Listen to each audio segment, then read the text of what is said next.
Okay, well, tell us what you think of Obama and what's been happening. Well, what's happening is that this man turned out to be the greatest liar of all time, but he's been doing it since he became president.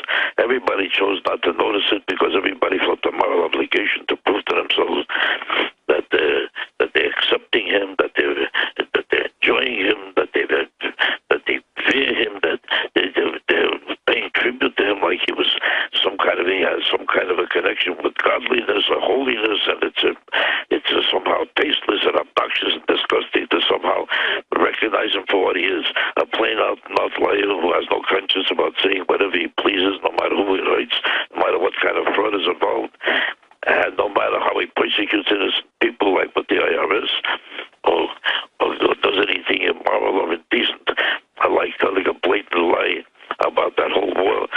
Recently, not like he said, this is the red line is Thursday, the red line is Friday, and I said the red line, I didn't mean a very red line, I meant the pink line, maybe a purple line, maybe there's no line at all, I don't remember what I said, but you misunderstood me because that's not what I meant. He has all kinds of explanations and definitions that have nothing to do with reality, because the man has no conscience and nobody chose to notice it. Whenever you come out and criticize our dear leader, Kim Jong-un, Obama, the media will attack you and say, how dare you talk about our gracious leader? I don't think we've ever had a president that is this big a liar. Do you think Obama should win the UN? He makes Nixon look like an honest man. He makes Clinton look like an honest man. Clinton said, I smoked, but I didn't inhale. Well, you put a pastrami sandwich in your mouth if you didn't want to swallow it. This man took the draft, that he kept pretending that he forgot to call him, that he forgot to hear it, that he forgot to remember that he was the president, that he forgot to remember he was looking for a job. He had definitions and explanations that were ridiculous every day, but at the end, Clinton was basically harmless compared to this man. He didn't run around persecuting innocent people like with the IRS. He didn't create definitions that have nothing to do with reality, that could harm people and hurt people and destroy people. This man has no conscience whatsoever. And this man's lies are harmful and vulgar and vicious. Take a look at, he doesn't even care that he told everybody you could keep your plan. Now he has a different definition of what a plan is. Now he forgot it has a different, he can't remember which country he was in when he said it. He doesn't know if you're dead or alive when he's talking to you. Nothing bothers this man. Whatever he could come to his mind is what he says, whether it makes any sense or not, whether it destroys people or not. How could a man have so little of a conscience while everybody is worried about hurting him? He doesn't care about destroying anybody.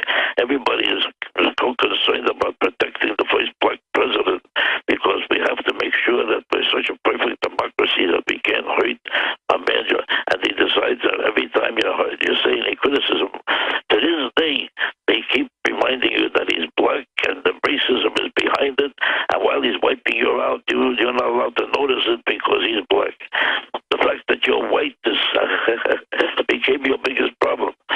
The fact that you're white makes you a sick lowlife who's trying to persecute people. You're not allowed to generalize about a black man, but a black man is allowed to destroy all the white people in America, and nobody criticizes him for doing it, because it's not nice to disturb a black man while he's wiping you out. Well, he's definitely wiping all the middle class out, and that's the Cloward and Piven plan. In fact, the architect of the Obamacare, as you know, came out Sunday and admitted the plan is to wreck health care and bring in total socialism. Let's be honest about it. From the very first day, he was posturing as a guy who loves America, while behind the scenes we always notice that he really basically dislikes everything about America. This whole system of government basically is offensive to him. That's right. Jackie Mason, JackieMason.com. We got a few more minutes with him. On the other side, I'm going to ask him about a couple other things that are happening. Stay with us. Alex Jones here with a very important announcement for truth seekers. We've carried a lot of amazing films and books over the years on the online video bookstore at Infowars.com. And out of all the titles we've carried, one stands out because it is just so chillingly convincing. And that's Dreams from My Real Father by Joel Gilbert, available at Infowars.com. This film exposes the fraud that Obama is like nothing I've seen. If you want to know who Obama's real daddy is, this is the film for you. Don't forget, your purchase supports our broadcast and our growing media network. You'll also find at InfoWarsShop.com, None Dare Call It Conspiracy by Gary Allen, the book that woke me up. We're also carrying Behind the Green Mask, UN Agenda 21, by Rosa Corey. This book is coffin nails to the globalist takeover. The Greater Good, the most professional and up-to-date film I've ever seen exposing the scourge that is vaccines. These titles and a lot more are all available at InfoWarsShop.com. Comedic legend Jackie Mason is on the show. Really excited to get him on. And I admire his courage early on to criticize Obama when they were saying that he was like the second coming of the Messiah or something. And I got to tell you, Obama's worse than I thought he would be. I wish he would have been a good president. I'm not a very partisan person. I'm a libertarian. And I got to admit, I was blindsided by how bad Obama's been. He should be impeached, I believe, for persecuting the Tea Party, pro-life groups, Christian groups, so many other conservative groups, libertarian groups. I mean, again, that makes Nixon look like an angel. JackieMason.com is the website. Folks can find all your tour dates that are coming up. I want to come see you next time you're in Texas. Jackie, getting into the Obama cult. I mean, people use Hitler analogies, I think, too much, but Mao analogies, Stalin analogies, the cult of personality, maybe a Fidel Castro analogy.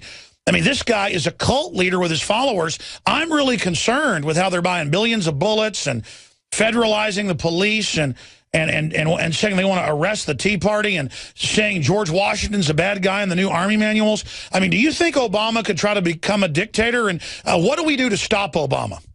The truth of the matter is that it's very easy to stop him. The people are just too wound up with the great pleasure that they're getting out of being able to convince themselves that they're great civil rights crusaders, that they're great civil rights libertarians. He became an excuse for people who feel guilty about the fact that a black person never got the further ahead in this country that he deserves, about persecution of blacks and rejection of blacks and the black problem.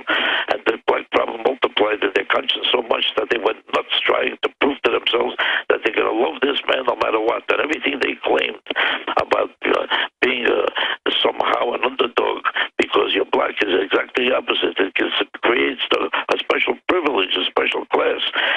Now you're honored to be associated with him, and you're desperate to prove to yourself that you're helping him and you're partner with him and getting ahead in life. He became your way of proving to yourself that you're a great, great human being, and you're concerned and compassionate about the underdog by helping this man do whatever he pleases. And whenever they hear any criticism of him, they decide not to notice it. You talk to any Democrat who loves Obama, it's easier to criticize their mother than Obama. If you say to them, I heard your mother is a hooker, they would say, no kidding, I'd love to hear about it. But if you say anything about Obama, shut up, they can't stand it, they'll attack you, they'll try to get a truck and run you right over. They'll destroy and kill anybody who has some words to say against Obama. So he was a free man. It's a sad commentary on this country that it took this long for people to start noticing what a broken down character he is, what a terrible, unbelievable liar, and how he has no character and no conscience. Nobody even noticed it till now. Even now, the Democrats are surrounding him and protecting him. But if this is the first time there's a crack, there's absolutely, for the first time, a crack in their protectiveness and their determination to protect him no matter what. That's why his Gallup poll today went down to 39.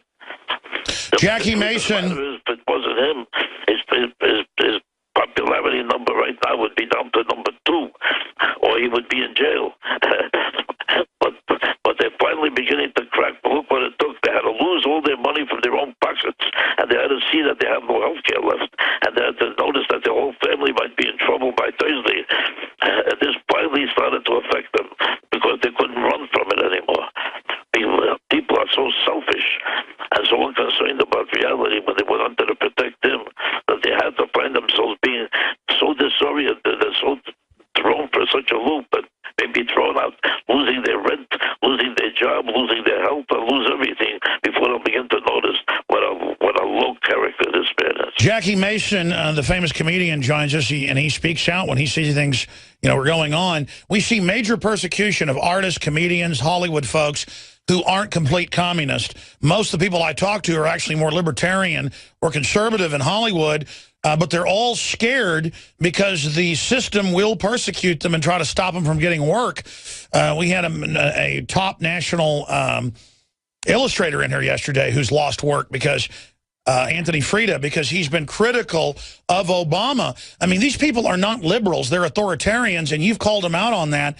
What do you think Obama's going to do? You're a smart guy, been around a while. Now that his facade is imploding, now that we learn that he wants to bankrupt the country, to socialize it, to make people dependent, what do you think he's going to pull now that people are seeing through him? Because I'm really concerned right now. I think you should be less concerned for the first time than you were before, because before he was getting away with any kind of crooked thing he wanted to do because he was free with impunity to destroy anything.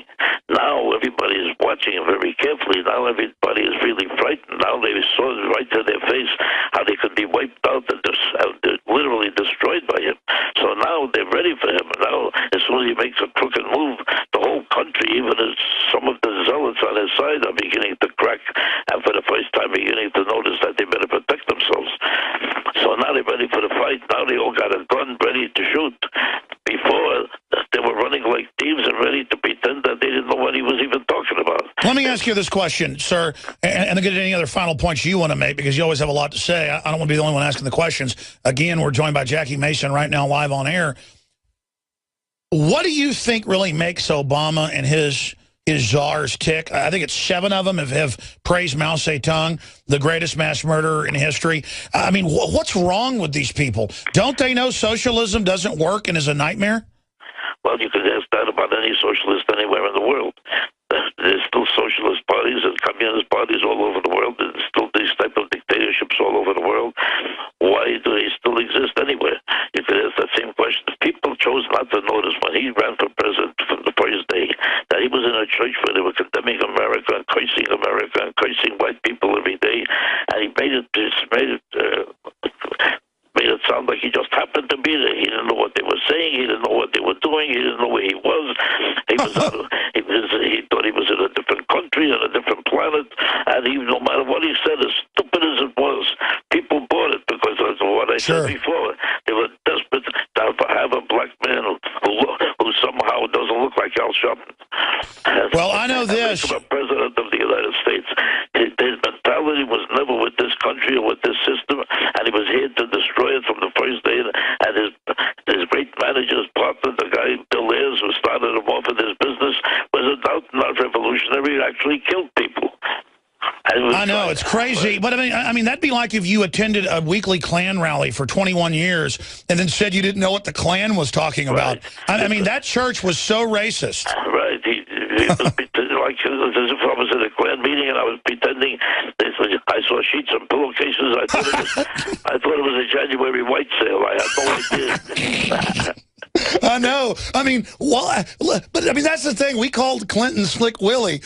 I watch his lies, and I guess the dam is finally broken. They're so absurd. He goes, I'll hire no lobbyists, hires the most. I'll cut the deficit in half, doubles it to record levels. He says, I'm not coming after any of your guns, I promise. Comes after all of them. I mean, with Obama, whatever he says, it's the opposite. There's no conscience in this man. I don't think if a guy spoke to you and you caught him lying to you, you wouldn't talk to him again because you know he's a liar. This guy lied to you every day for 5 years and you chose not to hear it. Everybody pretended he's talking to another country, to somebody else, as though he was the president of Uruguay. He would never know he was the president of this country from the way people acted. Well, you know, that's what bums me out is that they've got all the statistics out that race relations have gotten the worst they've been since the 50s.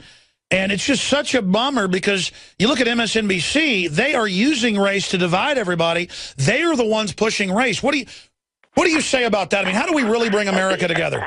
They keep pretending that the Republicans are racists. They keep pretending that the Republicans, they say the Tea Party is a racist organization because they found one guy with a crooked sign. That's why 30 million people became racist. All right, Jackie. I know you got to go. You got another call coming in. Anything else you'd like to leave us with?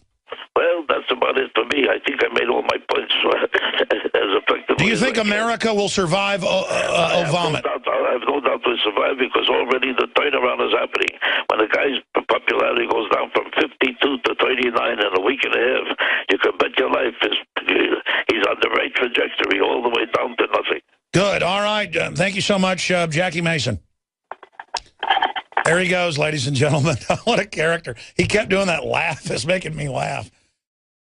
Tribute to him like he was he has some kind of a connection with godliness or holiness, and it's somehow tasteless and obnoxious and disgusting to somehow recognize him for what he is, a plain out liar who has no conscience about saying whatever he pleases, no matter who he hurts, no matter what kind of fraud is involved, and no matter how he persecutes innocent people like with the IRS, or does anything immoral or indecent, like telling a blatant lie about that whole war.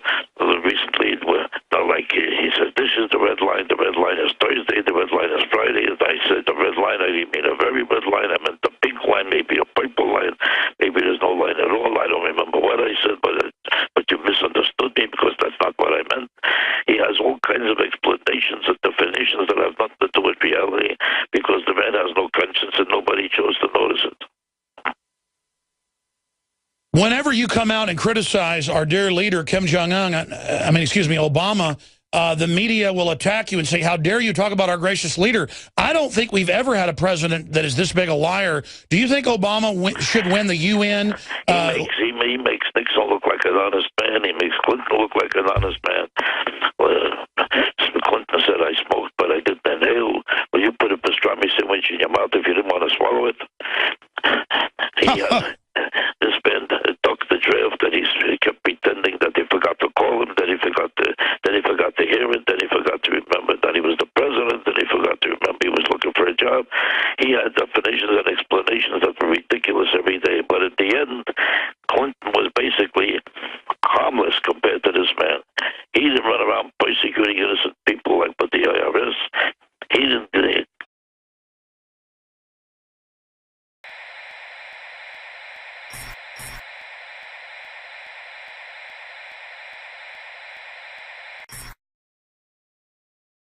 Okay, well, tell us what you think of Obama and what's been happening. Well, what's happening is that this man turned out to be the greatest liar of all time, but he's been doing it since he became president. Everybody chose not to notice it because everybody felt a moral obligation to prove to themselves that they're accepting him, that they're enjoying him, that they fear him, that they create definitions that have nothing to do with reality, that could harm people and hurt people and destroy people. This man has no conscience whatsoever. And this man's lies are harmful and vulgar and vicious. Take a look at he doesn't even care that he told everybody you could keep your plan. Now he has a different